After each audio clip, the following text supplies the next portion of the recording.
दोस्तों, Vodafone idea limited की बात करें तो स्टॉक के अंदर हमने गिरावट देखी थी फ्राइडे को। अब इस गिरावट के पीछे रीजन आपको पता ही है। बहुत भारी गिरावट हुई थी फ्राइडे को, सभी स्टॉक नीचे आए। लेकिन वोडाफोन आइडिया में आने वाले समय संभावना काफी पॉजिटिव दिखाई दे रही है, क्योंकि कंपनी ने जो फैसला किया है वो गेम चेंजर है।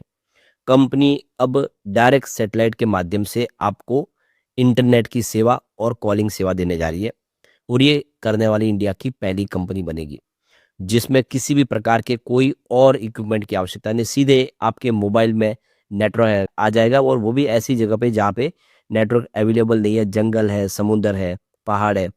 तो आप समझ सकते हो कि ये बड़ा शानदार फैसला, क्योंकि ये सर्विस जो है वो जियो और एयरटेल नहीं दे पा रहा है। ऐसे में क्या आने वाले समय वोडाफोन आइडिया फिर से अपनी जमीन जो खिसक गई उसको वापस प्राप्त कर पाएगा? वोडाफोन आइडिया के फ्यूचर प्लान क्या उसको अच्छे से समझेंगे, और म्यूचुअल फंड के लेटेस्ट आंकड़े निकल कर आए वो क्या इशारा कर रहे हैं जानेंगे, और ये गिरावट का सिलसिला कब तक चलेगा।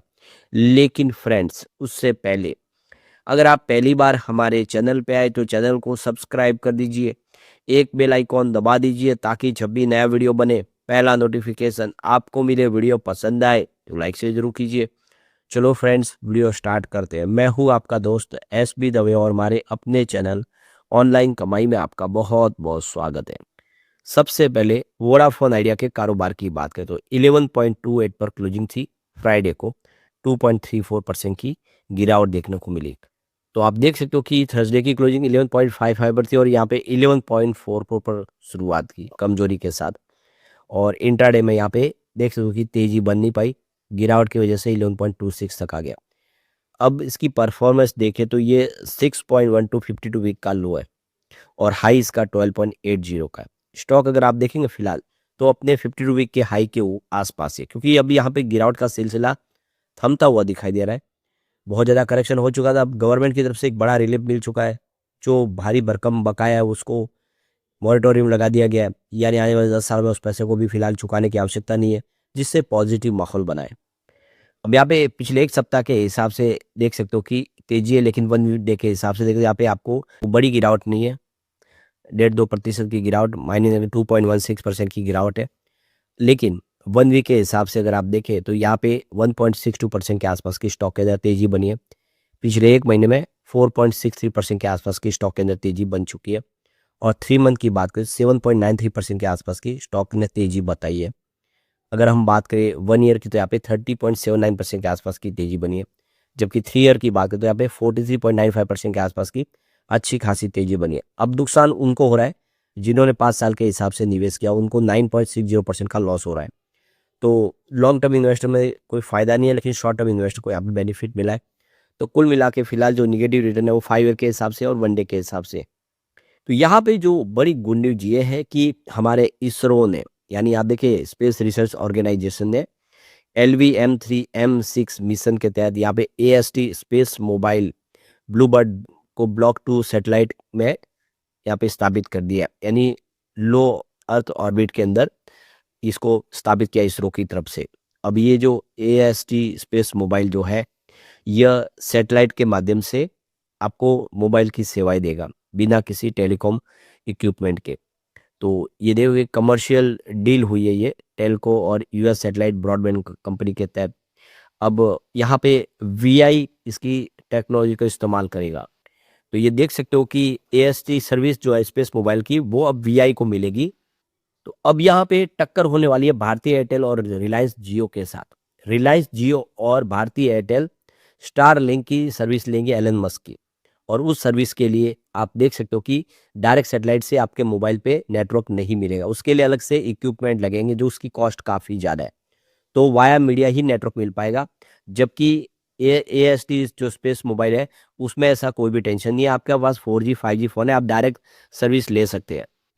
तो ये इंडिया के अंदर जो ब्लूबर्ड 6 की लॉन्चिंग हुई है, ये एक माइलस्टोन अचीवमेंट है इंडिया के लिए और VI के लिए बहुत बड़ा मौका। तो अब जो कस्टमर बेस इनसे कम हुआ है उसको वापस वो बढ़ा सकते हैं, क्योंकि ये सर्विस सिर्फ VI के पास है, दोनों के पास नहीं, न भारतीय एयरटेल के पास है न जियो टेलीकॉम के पास है। तो वो कस्टमर जो अभी भी दूर दराज इलाकों में रहते हैं, जहाँ पे पहाड़ों की वजह से नेटवर्क नहीं आता है, या समुद्री एरिया, जंगल एरिया है, अब वहाँ पे सभी जगह पे नेटवर्क मिलेगा और वो भी वोडाफोन आइडिया के माध्यम से, एएसटी स्पेस मोबाइल का, बिना किसी और मीडिएटर इक्विपमेंट के डायरेक्ट आपके मोबाइल पे। ये जो फैसला ये गेम चेंजर होगा और आप देख सकते हो कि इससे कंपनी अपने बिजनेस को आगे बढ़ा पाएगी। वैसे आप देखें तो एएसटी स्पेस मोबाइल ने लगभग 50 अदर टेलीकॉम कंपनियों से पार्टनरशिप किए पूरे ग्लोबल मार्केट में, जिसमें आप देखें तो वेरिजॉन है, वोडाफोन आइडिया, एटी&टी, इसके अलावा रुकुटेन, गूगल, अमेरिकन टावर, एसटीसी और बेल कंपनी। अब इसमें गौर करने वाली बात है कि इन्होंने जियो और एयरटेल से पार्टनरशिप नहीं की है। इंडिया में ये पूरी तरह से सर्विस सिर्फ वोडाफोन आइडिया को मिलने जा रही है और यही एक जो फैसला है आने वाले समय वोडाफोन आइडिया को एक बड़ा फायदा दे सकता है। दूसरा जो वोडाफोन आइडिया ने ज़बरदस्त फैसला किया है, वोडाफोन आइडिया करीब 45,000 रुपीज़ का आने वाले 3 सालों में खर्च करेगी। यानी 45,000 करोड़ के इस खर्च से वो 4G सर्विस और बढ़ा देगी, जहाँ पे उनकी बाकी और 5G सर्विस का कवरेज बढ़ा देंगे।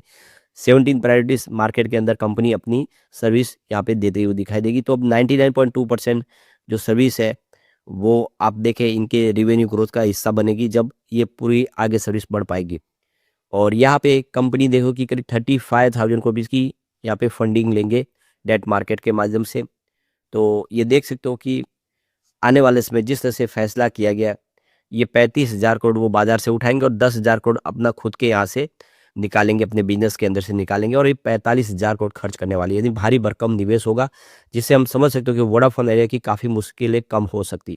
सबसे जो बड़ी राहत मिली है वो एजीआर की 87,695 करोड़ का जो भारी भरकम रकम है वो चुकानी थी कंपनी को अभी, लेकिन सरकार ने इसके ऊपर मॉरेटोरियम लगा दिया गया है, 10 साल के लिए राहत दे दी है। यानी अब ये रकम फाइनेंस 2032 से शुरू होगी और 2041 तक पूरी की जाएगी।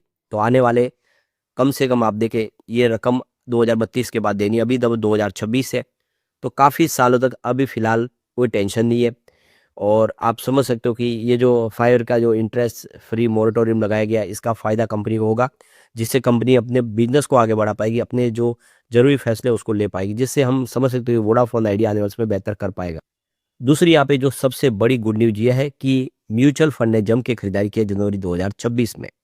तो 66 म्यूचुअल फंड का फ्रेश एंट्री हो चुकी है, बहुत सारा निवेश हुआ है। नए 66 म्यूचुअल फंड ने वोडाफोन आइडिया में निवेश कर दिया।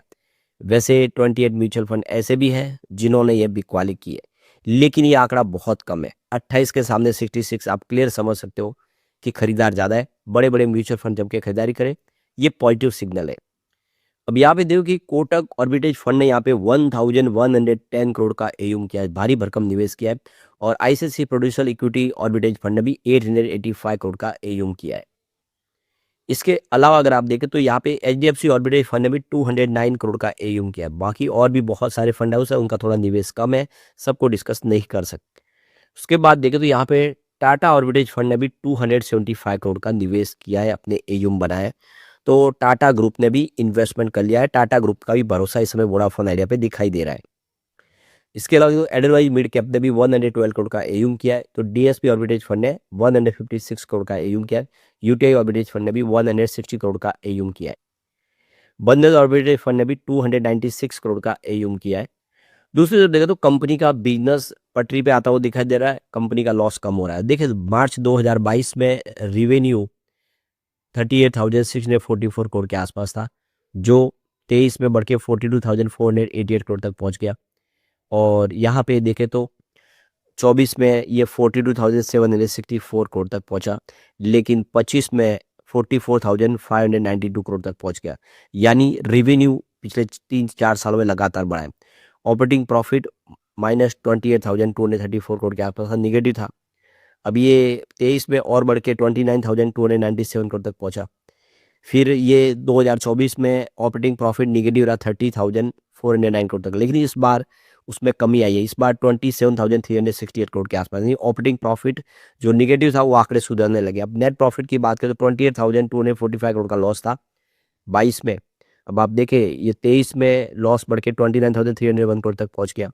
24 में ये सीधा 31,238 करोड़ तक पहुंच गया। लॉस लगातार बढ़ा था, लेकिन इस बार 25 में लॉस कम हुआ है, 27,383 करोड़ के आसपास आ गया है। यानी कंपनी का रिवेन्यू बढ़ा है, लॉस घटा है, शुभ संकेत है, जो इशारा करे थे आने वाले समय वोडाफोन आइडिया के दिन पलट सकते हैं।